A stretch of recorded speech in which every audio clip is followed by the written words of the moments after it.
बिहार में कोरोना के संक्रमण अब कमजोर पड़ने लगे हैं और लिहाजा अब राजधानी पटना समेत बिहार में अनलॉक की प्रक्रियाएं जो हैं वो शुरू होने की कयास लगाए जा रहे हैं। चूंकि आठ तारीख को आने वाले 8 तारीख को लॉकडाउन की मियाद पूरी हो रही है। अब देखने वाली बात हुई कि नीतीश सरकार की ओर से क्या फैसले लिए जाते हैं। लेकिन ये तो कोरोना का संक्रमण की बात हम कर रहे थे, लेकिन अस्पताल की बात करें। जिस तरह से इस कोरोना की दूसरी लहर में लोगों ने जब अस्पताल की मार को झेला है, चूंकि हम बात कर रहे हैं कोरोना काल में जब कई लोग इसकी चपेट में आ रहे थे, तो उन्हें अस्पतालों में इलाज के लिए जाना पड़ रहा था और वहां वेंटिलेटर्स की काफी किल्लत देखने को मिली। वेंटिलेटर्स के साथ साथ न तो अस्पताल में बेड्स की सुविधा थी और थी भी तो सारी बेड्स फुल थी, और वेंटिलेटर्स के साथ साथ ऑक्सीजन सिलेंडर्स की भी काफी किल्लत देखने को मिली। अब जब वेंटिलेटर्स केंद्र सरकार की ओर से लगातार आ रहे हैं, तो अब जाप सुप्रीमो पप्पू यादव जो इन दिनों जेल में है और 32 साल पुराने मामले में पप्पू यादव जेल में है। फिलहाल वो डीएमसीएच में अपना इलाज भी करा रहे हैं क्योंकि उनकी तबीयत खराब है। पप्पू यादव जेल में होते हुए भी लगातार सरकार पर हमलावर हैं।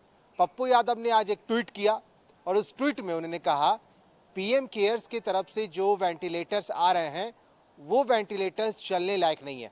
इसके पहले आपको सुनाते हैं कि पप्पू यादव ने उस ट्वीट के माध्यम से क्या लिखा है।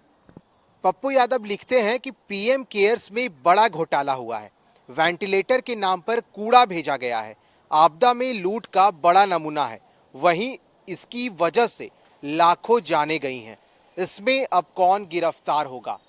तो एक तरफ जब पप्पू यादव लगातार सरकार पे निशाना साध रहे हैं, तो उन्होंने एक बार फिर से पीएम केयर्स को लेकर के कहा है कि पीएम केयर्स में बड़ा घोटाला हुआ है, क्योंकि वेंटिलेटर के नाम पर जो केंद्र सरकार की ओर से वेंटिलेटर्स मिले हैं वो कूड़ा के समान है।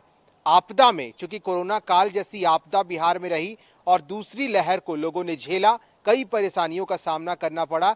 वो लिखते हैं कि आपदा में लूट का बड़ा नमूना है, वहीं इसकी वजह से लाखों जाने गई, इसमें अब कौन गिरफ्तार होगा। पप्पू यादव साफ तौर पे ये कह रहे हैं कि जो इस आपदा में बड़ा घोटाला हुआ है और जो लोगों की जानें गई हैं उसकी गिरफ्तारी होगी या नहीं, ये उनका कहने का तात्पर्य है।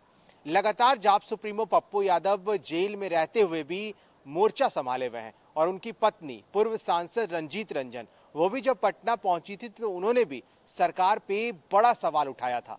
अब देखना होगा कि पप्पू यादव के इस ट्वीट के बाद सत्ता पक्ष में बैठे लोग क्या इस पर प्रतिक्रियाएं देते हैं या नहीं।